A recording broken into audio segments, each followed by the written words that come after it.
आर्थिक रूप से, सामाजिक रूप से, राजनीतिक रूप से जो पिछड़ा समाज है वो वर्गीकरण का उसको बड़ा लाभ मिलेगा। जीतन राम मांझी साहब आते हैं, आज भी दलित महादलित में वो समाज पीछे है। चिराग पासवान जी जिस समाज से आते हैं वो आर्थिक रूप से, राजनीतिक रूप से, सामाजिक रूप से आगे। बिहार में बढ़ते अपराध और आरक्षण के मुद्दे को लेकर तमाम लोग एक दूसरे पर कटाक्ष करते हुए नजर आ रहे हैं। इस मुद्दे पर खास बातचीत करने के लिए हमारे साथ मौजूद है शिशुपाल यादव, जो कि जेडीयू के उभरते हुए नेता है। सर, जिस तरह से आरक्षण को लेकर के एक दूसरे पर कटाक्ष किया जा रहा है, एक दूसरे पर आरोप प्रत्यारोप लगाए जा रहे हैं, क्या कुछ कहेंगे सर?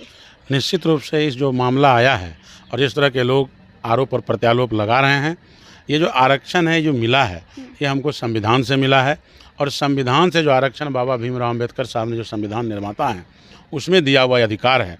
इसमें अब वर्तमान समय में जो आर्थिक आधार पे, सामाजिक आधार पे और राजनीतिक आधार पे जो भी समाज के लोग पिछड़े हैं उनके लिए इस तरह का वर्गीकरण की बात हो रही है और सुप्रीम कोर्ट का यानी जगह से ये निर्णय भी आया है। तो निश्चित रूप से ये होना चाहिए कि जो आर्थिक रूप से संपन्न हो गए उनको कहीं से भी, जो उसी समाज के लोग आज भी पिछड़े हैं आर्थिक रूप से, सामाजिक रूप से, राजनीतिक रूप से, उनको ये वर्गीकरण होकर मिलना ही चाहिए।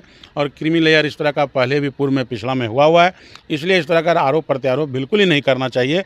जो निर्णय आया है उसका स्वागत करना चाहिए। जैसे कि आपने बोला कि आरोप प्रत्यारोप बिल्कुल भी नहीं करना चाहिए, लेकिन एक सवाल और रहेगा कि एनडीए के ही सेम मतलब नेता हैं, एनडीए के ही हैं जो आपस में भिड़ंत की लड़ाई लड़ रहे हैं ये आरक्षण को लेकर। जैसे कि एक तरफ चिराग पासवान कह रहे हैं कि हम इस चीज़ से सहमत नहीं हैं, लेकिन जीतन राम मांझी का बयान आया है कि वो इस फैसले से बेहद ही सहमत है, वो खुश हैं। क्या कुछ कहेंगे इस पर? देखिए, माननीय जो हमारे नेता हैं घटक दल के जीतन राम मांझी साहब और चिराग पासवान साहब, तो मैंने जो अभी पूर्व में कहा कि आर्थिक रूप से, सामाजिक रूप से, राजनीतिक रूप से जो पिछड़ा समाज है वो वर्गीकरण का उसको बड़ा लाभ मिलेगा। तो निश्चित रूप से जिस जाति से जीतन राम मांझी साहब आते हैं, आज भी दलित महादलित में वो समाज पीछे है और चिराग पासवान जी जिस समाज से आते हैं वो आर्थिक रूप से, राजनीतिक रूप से, सामाजिक रूप से आगे हैं। तो ये दोनों नेताओं का अपने अपने समाज के आधार पे ये जो इनका डिफरेंसेस है वो तो रहेगा।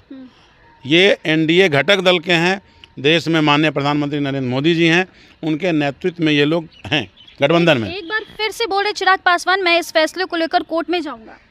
निश्चित रूप से जिनको भी लगेगा कि ये हमारे हक में नहीं है, हमारे समाज के हित में नहीं है, तो वो कोर्ट में जाना ही चाहिए।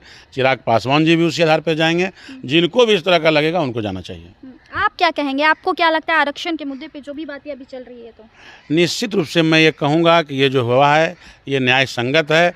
आर्थिक रूप से पिछड़े हुए जो दलित महादलित हैं उनके हित में ये निर्णय है, इसलिए इस निर्णय का स्वागत करता हूँ। बिहार में जिस तरह से अपराधियों पे बेलगाम हो चुके हैं अपराधी, और एक तरफ पप्पू यादव कहते हैं कि अपराधी को जो भी लोग पकड़ के लाएगा, उनकी साक्ष्य ढूंढ कर लाएगा, उनके तरफ से वह इनाम दिया जाएगा। क्या कहेंगे? देखिए, माननीय सांसद जो पूर्णिया के हैं पप्पू यादव जी, उनकी तो अपनी पार्टी है ही, उनको पार्टी का विस्तार करना चाहिए। बिहार में अन्य जगहों पे चुनाव लड़ाना चाहिए और जब वो चुनाव उनके लोग जीत जाएं, उनका दल मजबूत हो जाए, संख्या बल में आ जाए, तो फिर सत्ता शासन में आके सरकार बनाना चाहिए। फिर सरकार के स्तर पर, राज्य स्तर पे जो निर्णय की बात है तब उस पर उनको विचार करना चाहिए। अपराधियों को लेकर के आए दिन वो कुछ न कुछ बयान देते रहते हैं कि बिहार सरकार अपराधियों के साथ हो जाती है, वो अपराध को बढ़ावा देते हैं। क्या कुछ कहेंगे? देखिए, हमारे नेता का तो स्पष्ट है कि न किसी को फंसाएंगे न किसी को बचाएंगे। तो ये जो बचाते नहीं हैं, पूर्व के दिनों आगामी 2004 के पहले जो सरकार चल रही थी उसमें सत्ता का संरक्षण था अपराधियों को, उसी तरह का ये लोग उम्मीद करते हैं हमारे नेता से, जो बिल्कुल यहाँ नहीं मिलता है। इस कारण से ये लोग इस तरह का आरोप प्रत्यारोप हमारे नेता पे लगाते रहते हैं। तो आपने सुना कि क्या कुछ कह रहे हैं जेडीयू के उभरते हुए नेता शिशुपाल यादव जी। आपको क्या लगता है हमें कमेंट बॉक्स में अपनी प्रतिक्रिया दे दीजिएगा और ऐसे देश दुनिया की तमाम खबरों के लिए हमारे चैनल को भी सब्सक्राइब कर लीजिएगा। बहुत बहुत धन्यवाद।